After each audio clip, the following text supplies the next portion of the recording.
예, 양압기를 쓰시다가 혹시라도 실패를 하시게 되면 수술적 반복도 좋은 선택이 될 수 있습니다.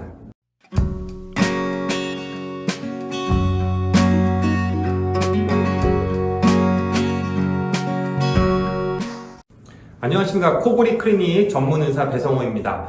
오늘은 양압기를 사용하시다가 실패하고 수술한 경우를 잠깐 보여드리고자 합니다. 병원에 오시면 결국 수술, 코골이 치료에 대한 방법은 두 가지로 요약될 수 있겠죠. 양압기를 쓰는 방법이 있고 수술하는 방법이 있어요. 코골이를 잘 생각해 보면 코골이가 왜 생기냐면 결론은 원인은 두 가지예요. 그 원인을 치료해야 치료가 되는 거란 말이죠. 첫 번째 뭐냐면 숨을 덜 쉬는 거예요. 낮에는 힘껏 숨을 들이마시니까 우리가 아무리 뚱뚱하건 뭐하든 누워있어도 코를 안 고는데 잠이 들면 코를 고는 이유는 새근새근 숨 쉬니까 목구멍이 처지고 코가 좁아지고 하는 걸 못 뚫는 게 코골이거든요. 그래서 바람을 인공적으로 세게 넣어주는 거예요. 낮에처럼 숨을 좀 깊게 쉬라고. 이게 양압기라는 거고요. 수술은 어떤 거냐면 새근새근 숨쉬게 놔두는 거예요. 대신에 길을 넓혀줘서 그 길로 통과가 잘 되게 한다. 이런 게 수술의 원리거든요.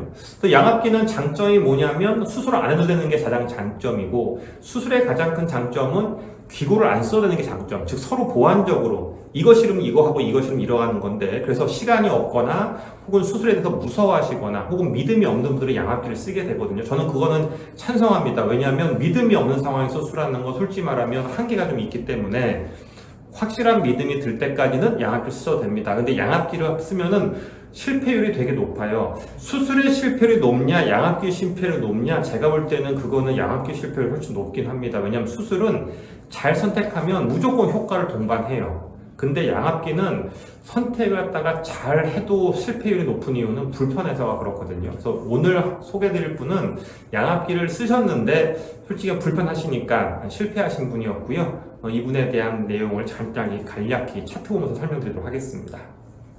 예, 이분은 30대 중반의 남자분이세요. 뭐 저희 병원에 오시면 뭐 다 증상은 비슷합니다. 코골이가 몇 년 드셨고 소리도 크고 횟수도 크고 무호흡은 그렇게 심하다고 느끼지 않은 분이고 중간에 한두 번 자다 깨는 일이 발생하고 그로 인해서 낮에 졸린 게 좀 심하다. 저희 병원에 온 이유는 좀 옆에 사람한테 미안한 것도 있고 자기가 무호흡으로 해서 약간 걱정스러운 것도 있다 해서 오셨습니다.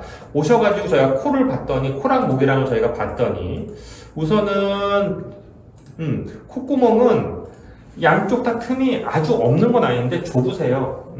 항상 말씀드리지만 젊으신 분들은 대부분 코가 좁거든요. 코를 고는 분들은 비염이 동반되건 안 하던 간에 코가 자기도 모르게 좁아진 경우가 많아요. 그러니까 실은 눈도 자기도 모르게 시력이 나빠지는 것처럼 코도 기능이 떨어지거든요. 우리나라가 워낙 먼지가 많고 담배, 꽃가루, 뭐 동물털 이런 게 많기 때문에 그렇긴 해요. 여하튼 근데 문제는 뭐냐면 목구멍은 코골이를 놔두면 무조건 처져요. 계속 하다 보면은 목젖이 처져요. 그래서 이분은 목구멍도 매우 많이 처져 있는 상태. 전반적으로 작아서 이 틈 자체가 되게 좁은 상태.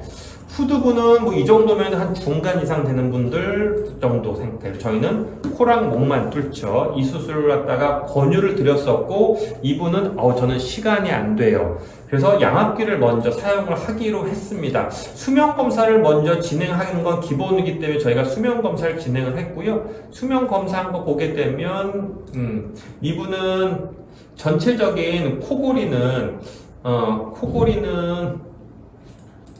이거 2차 검사를 한 거였고요. 1차 검사한 내용을 먼저 보게 되면 전체적인 코골이 양상을 보게 되면 한 33% 정도. 통상적으로 30%가 넘어가면 여행 가면 친구나 가족이 같은 방을 잘 안 쓰려고 하세요. 너무 시끄러우니까. 본인 귀에도 그 소리 들어가니까 본인의 수면 질도 떨어지게 되고요. 자꾸 목구멍이 드렁드렁 떨리다 보니까 목입젖이 늘어나니까 무호흡으로 탁탁 막힌 무호흡을 진행하게 되죠.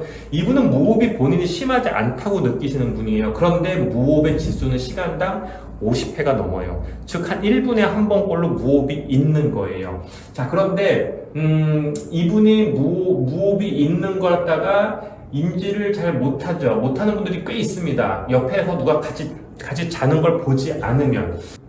자, 그래서 이분이 이제 무호흡이 생각보다 꽤 있었고 코골이도 꽤 심했고, 이분이 이제 양압기를 시도했습니다. 양압기를 시도하면 저희가 뭐를 보냐면 이분이 수면 검사를 통해서 양압기의 압력을 측정합니다. 무슨 말이냐면 그냥 양압기를 바로 써도 되는데 수면 검사를 다시 약을 끼고 하면서 어느 정도의 압력으로 이분의 숨길이 열리는지를 보는 검사를 하거든요. 이분은 검사했더니 압력이 4에서부터 20까지인데 한 6에서 10 정도로 이 정도 압력이면 크게 쓰는데 지장이 없는 정도의 정도의 압력이었어요. 즉 이분은 본인이 싫지만 않으면 양압기는 좀 참고 쓸 수 있는 정도의 상태였는데 이분께서는 쓰시다가 결론적으로 뭐예요? 실패하게 됐죠. 이유는 불편해서예요. 양압기 실패의 가장 큰 이유가 불편해서예요. 이게 참 좋은 기계인데 단점이 뭐냐면 할 수 없이 불편하다는 거가 있고요. 또 옆 사람이랑 같이 잘 때 있어서 또 하나 문제가 뭐냐면 바람 소리가 기기에서 좀 들려요. 쌕쌕거리는 소리가. 그럼 옆 사람이 그걸 들으면서 같이 자는데 불편감을 느끼는 경우가 실은 덜어 있으세요. 그래서 이분은 그런 거에 대한 불편감으로 수술적 치료하기로 했고 저희가 코랑 목을 뚫는 수술을 진행했습니다. 그래서 콧구멍이 좁았었는데 그 구멍이 틈이 넓어지는 수술이 진행됐고요. 그리고 이 목젖이 많이 처져 있었고 옆에 살이 많았는데 그걸 갖다가 저희가 옆에 살을 레이저로 제거하고 편도 제거하면서 목구멍이 확 넓어진 이런 수술의 결과를 볼 수 있었습니다. 결론적으로 수술하고 2달 후에 저희가 판단을 합니다. 어떠냐고 물어봤고요. 코골이 가족이 봐주시는데 코골이가 굉장히 많이 좋아서 만족스럽고 무호흡은 거의 안 보인다고 합니다. 수면검사를 다시 보면 좋겠지만 실은 가족들이 판단할 때 본인이 좋으면 제가 수면검사를 다시 하는 건 통상은 안 하고요. 이분도 중간에 깨는 게 있었는데 그게 없어지셨고 그로 인해서 낯졸림이 매우 많이 호전되어 있는 경우였습니다.